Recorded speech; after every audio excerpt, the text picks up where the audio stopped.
بسم الله الرحمن الرحيم ياسين والقرآن الحكيم إنك لمن المرسلين على صراط مستقيم تنزيل العزيز الرحيم لتنذر قوما ما أنذر آباؤهم فهم غافلون لقد حق القول على أكثرهم فهم لا يؤمنون إنا جعلنا في أعناقهم أغلالا فهي إلى الأذقان فهم مقمحون وجعلنا من بين أيديهم سدا ومن خلفهم سدا فأغشيناهم فهم لا يبصرون وسواء عليهم أأنذرتهم أم لم تنذرهم لا يؤمنون إنما تنذر من اتبع الذكر وخشي الرحمن بالغيب فبشره بمغفرة وأجر كريم إنا نحن نحيي الموتى ونكتب ما قدموا وآثارهم وكل شيء أحصيناه في إمام مبين واضرب لهم مثلا أصحاب القرية إذ جاءها المرسلون إذ أرسلنا إليهم اثنين فكذبوهما فعززنا بثالث فقالوا إنا إليكم مرسلون قالوا ما أنتم إلا بشر مثلنا وما أنزل الرحمن من شيء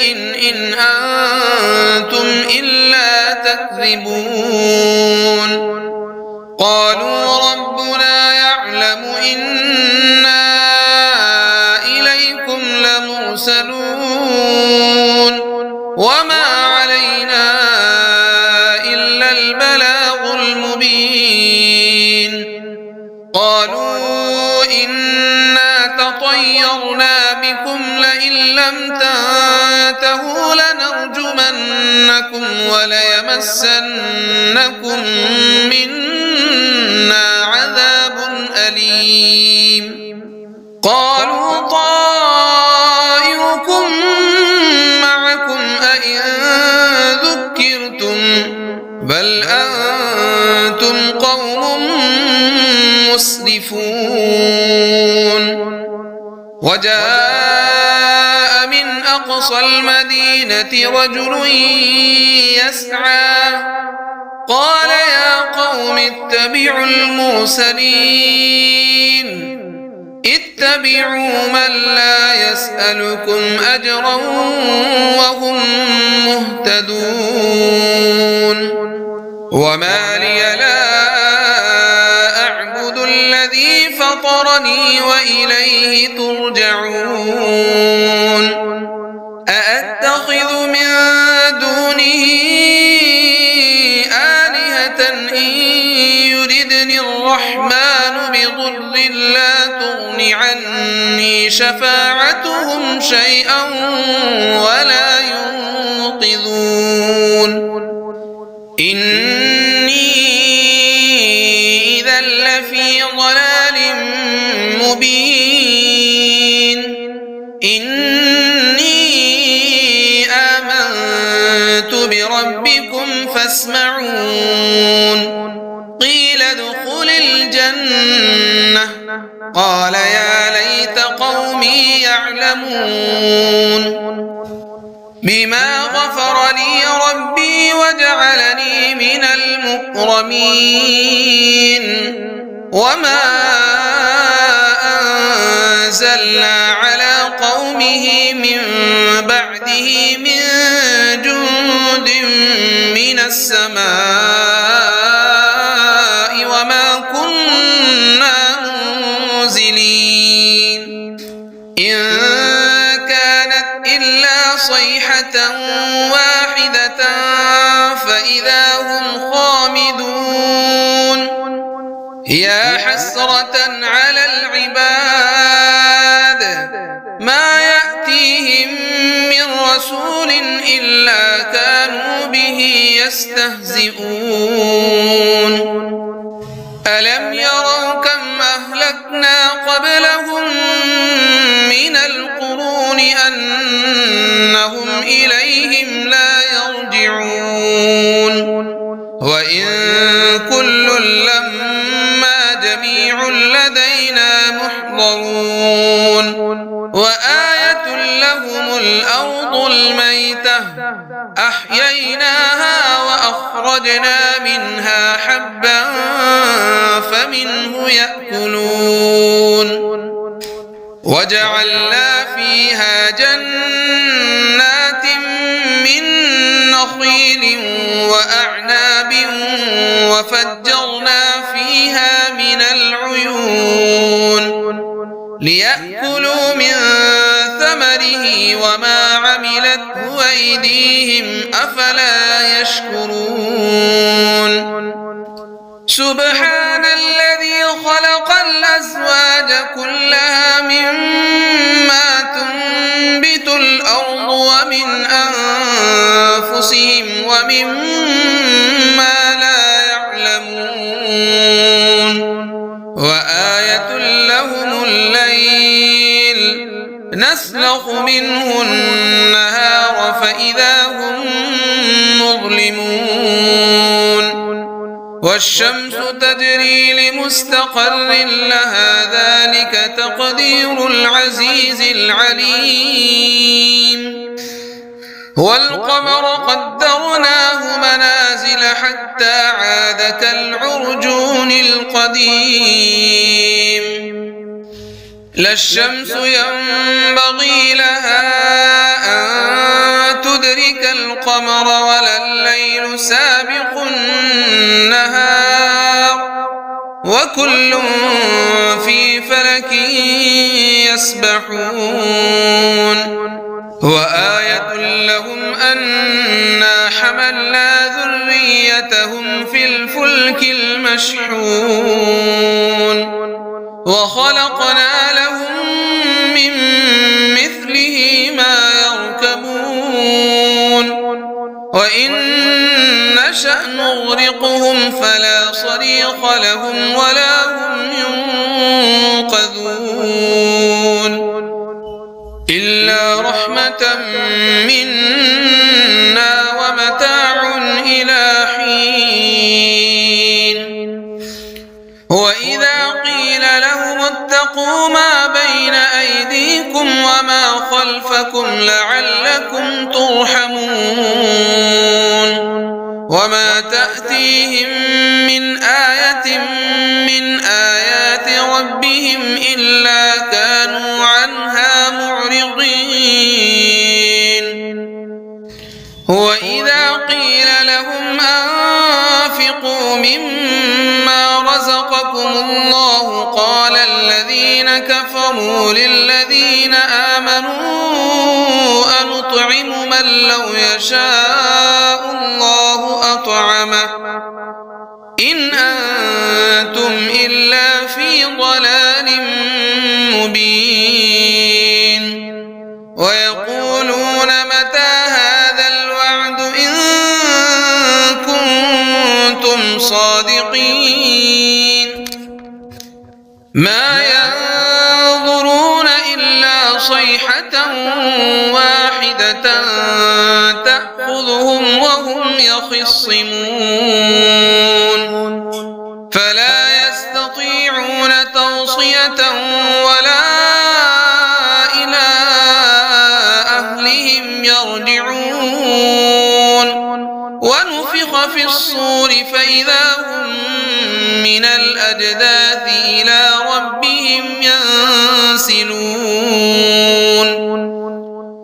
قالوا يا ويلنا من بعثنا من مرقدنا هذا ما وعد الرحمن وصدق المرسلون إن كانت إلا صيحة واحدة فإذا هم جميع لدينا محضرون فاليوم لا تظلم نفس شيئا ولا تجزون إلا ما كنتم تعملون إن أصحاب الجنة اليوم في شغل فاكهون هم وأزواجهم في ظلال على الأرائك متكئون لهم فيها فاكهة ولهم ما يدعون سلام قولا من رب رحيم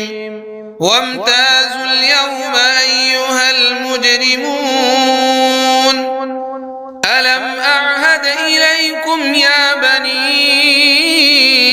آدم ألا تعبدوا الشيطان إنه لكم عدو مبين وأن اعبدوني هذا صراط مستقيم ولقد أضل منكم جبلا كثيرا أفلم تكونوا تعقلون هذه جهنم التي كنتم توعدون اصلوها اليوم بما كنتم تكفرون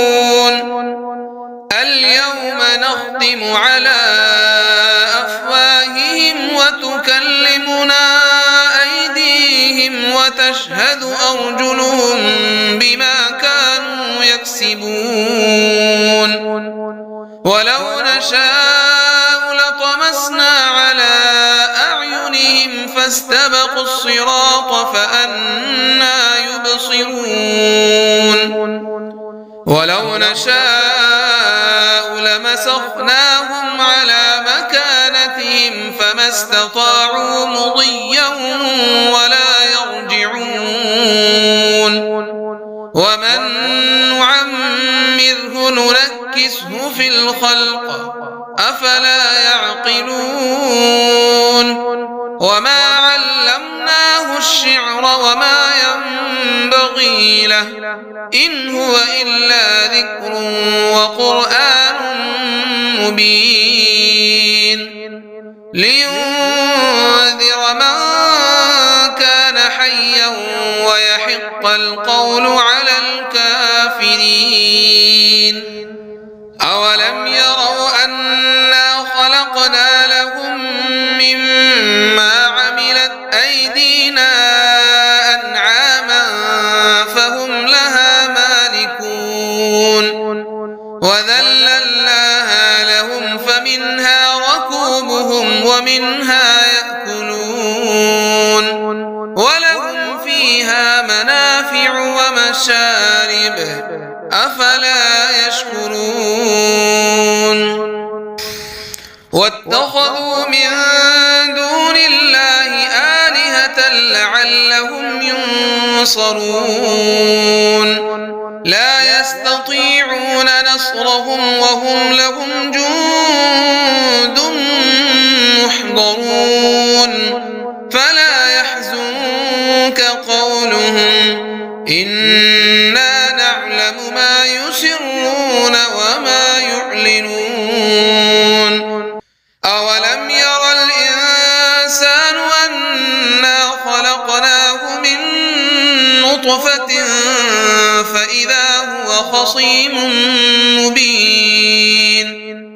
وضرب لنا مثلا ونسي خلقه قال من يحيي العظام وهي رميم قل يحييها الذي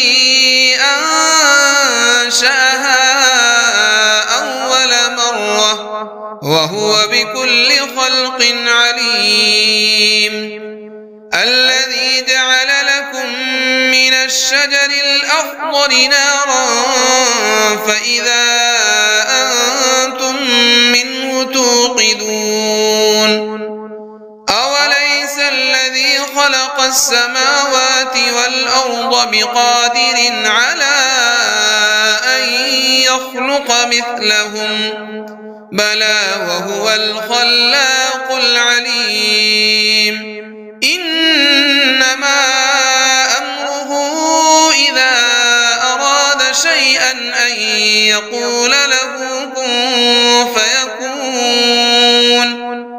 فسبحان الذي بيده ملكوت كل شيء وإليه ترجعون بسم الله الرحمن الرحيم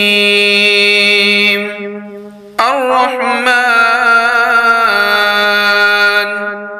علم القرآن خلق الإنسان علمه البيان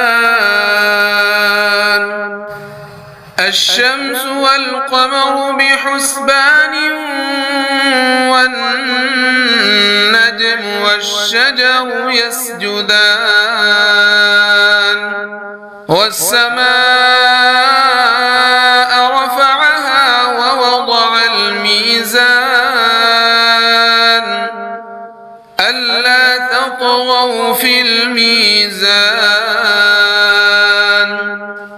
وأقيموا الوزن بالقسط ولا تخسروا الميزان والأرض وضعها للأنام فيها فاكهة والنخل ذات الأكمام والحب ذو العصف والريحان فبأي آلاء ربكما تكذبان خلق الإنسان من صلصال كالفخار وخلق الجان من مارج من نار فبأي آلاء ربكما تكذبان رب المشرقين ورب المغربين فبأي آلاء ربكما تكذبان مرج البحرين يلتقيان بينهما برزخ لا يبغيان فبأي آلاء ربكما تكذبان يخرج منهما اللؤلؤ والمرجان فبأي آلاء ربكما تكذبان وله الجوار المنشآت في البحر كالأعلام فبأي آلاء ربكما تكذبان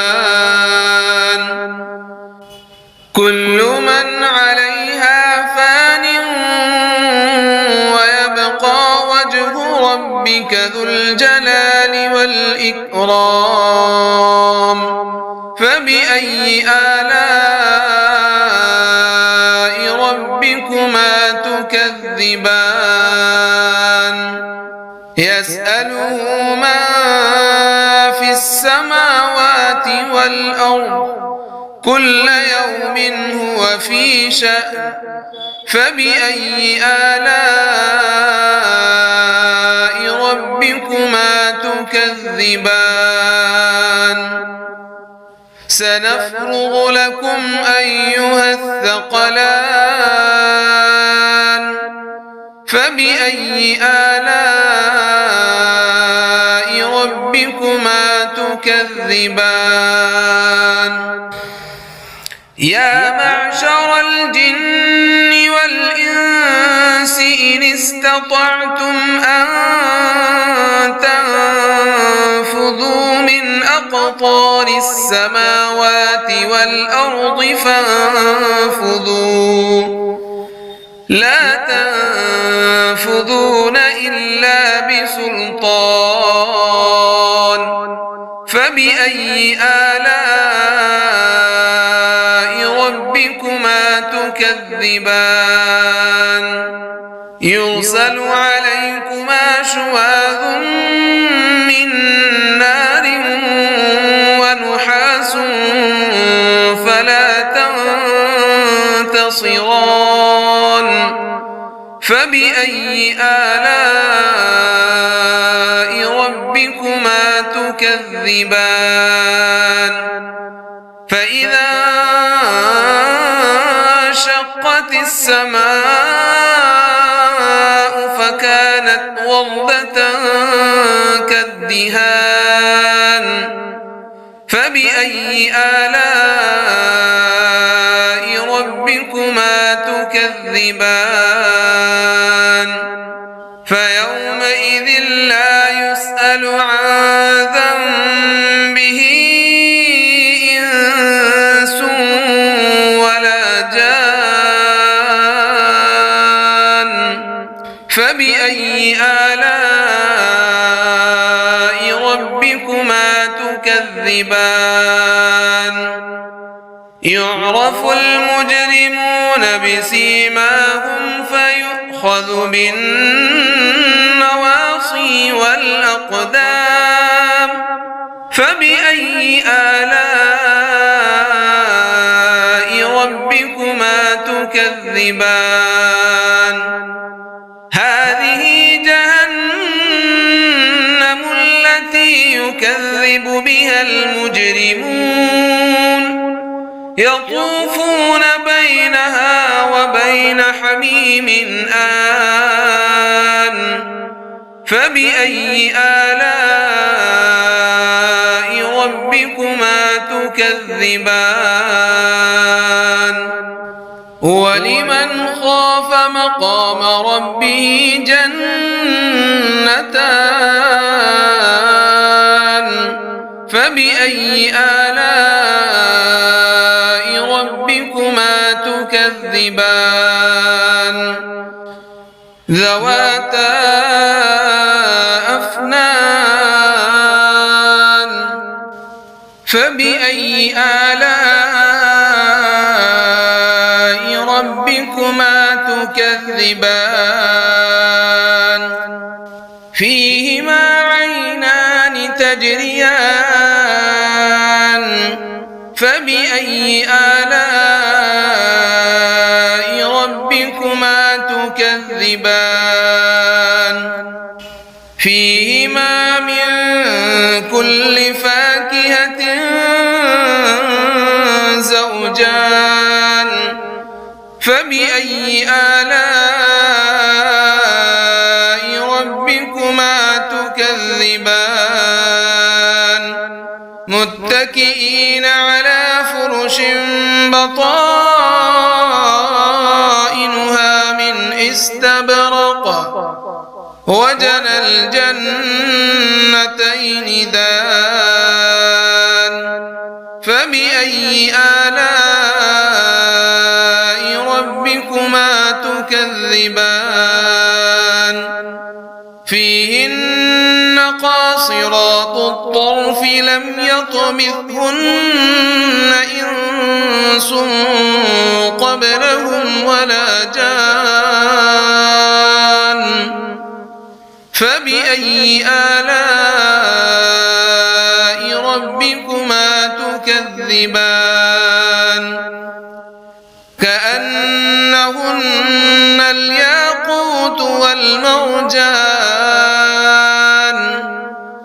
فبأي آلاء ربكما تكذبان هل جزاء الإحسان إلا الإحسان فبأي آلاء ربكما تكذبان ومن دونهما جنتان فبأي آلاء ربكما تكذبان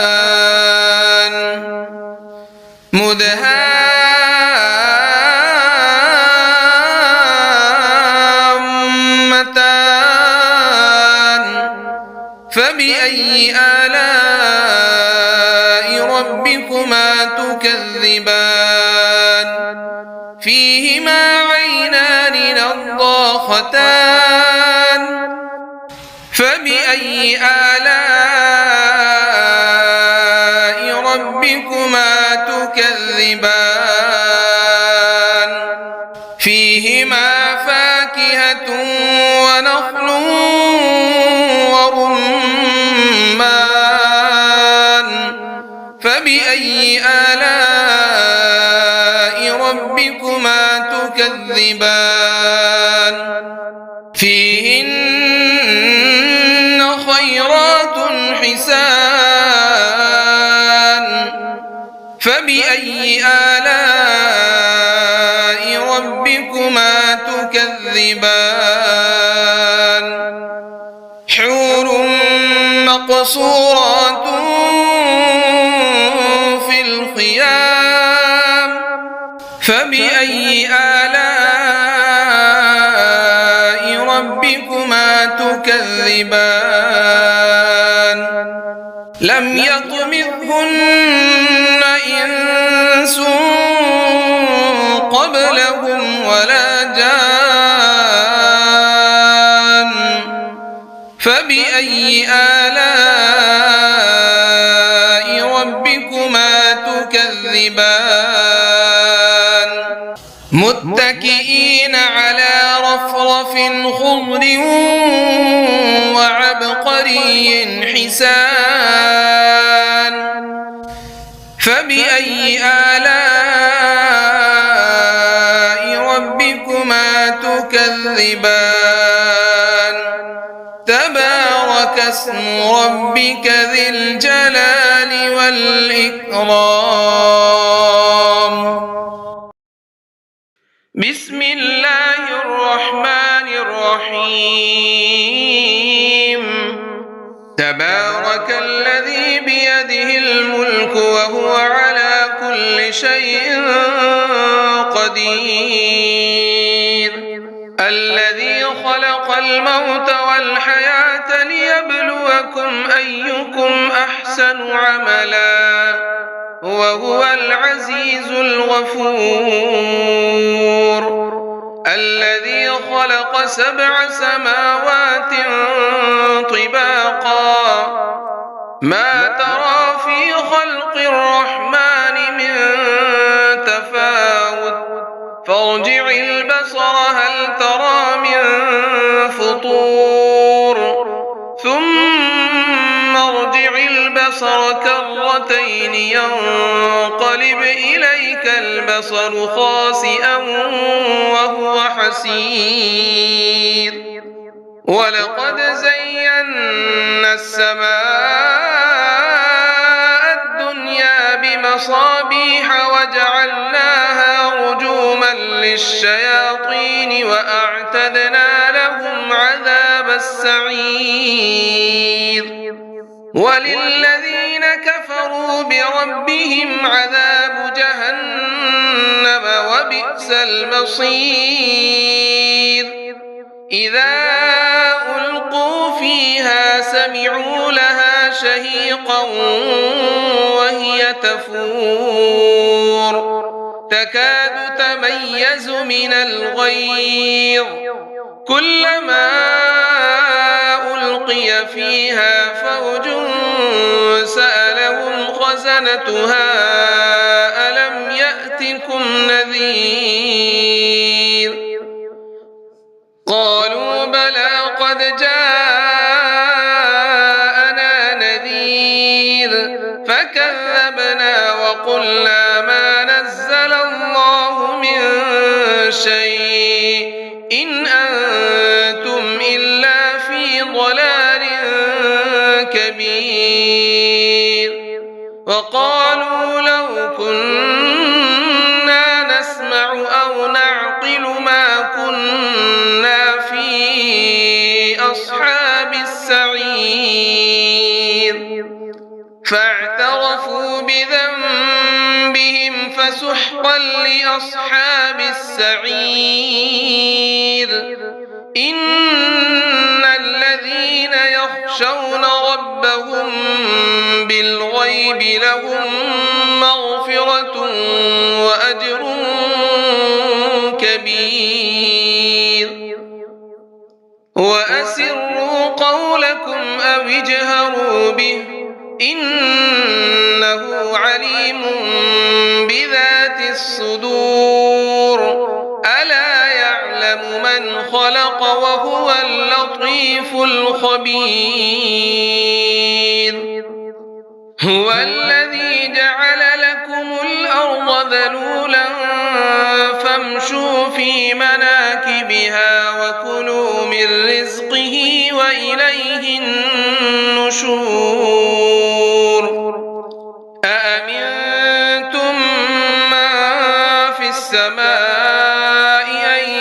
يخسف بكم الأرض فإذا هي تمور أم أمنتم من في السماء أن يرسل عليكم حاصبا فستعلمون كيف نذير ولقد كذب الذين من قبلهم فكيف كان نكير أولم يروا إلى الطير فوقهم صافات ويقبض ما يمسكهن إلا الرحمن إنه بكل شيء بصير أمن هذا الذي هو جند لكم ينصركم من دون الرحمن إن الكافرون إلا في غرور أمن هذا الذي يرزقكم إن أمسك رزقه بل لجوا في عتو ونفور أمن يمشي مكبا على وجهه أهدى أمن يمشي سويا على صراط مستقيم قل هو الذي أنشأكم وجعل لكم السمع والأبصار والأفئدة قليلا ما تشكرون قل هو الذي ذرأكم في الأرض وإليه تحشرون ويقولون متى هذا الوعد إن كنتم صادقين قل إنما العلم عند الله وإنما أنا نذير مبين فلما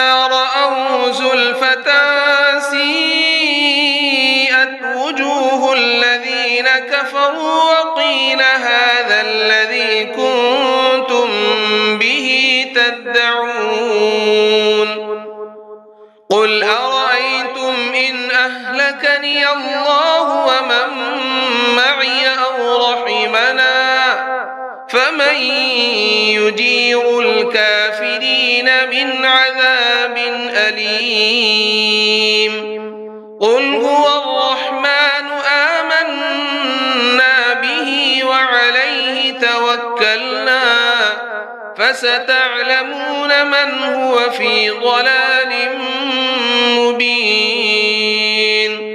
قل أرأيتم إن أصبح ماؤكم غورا فمن يأتيكم بماء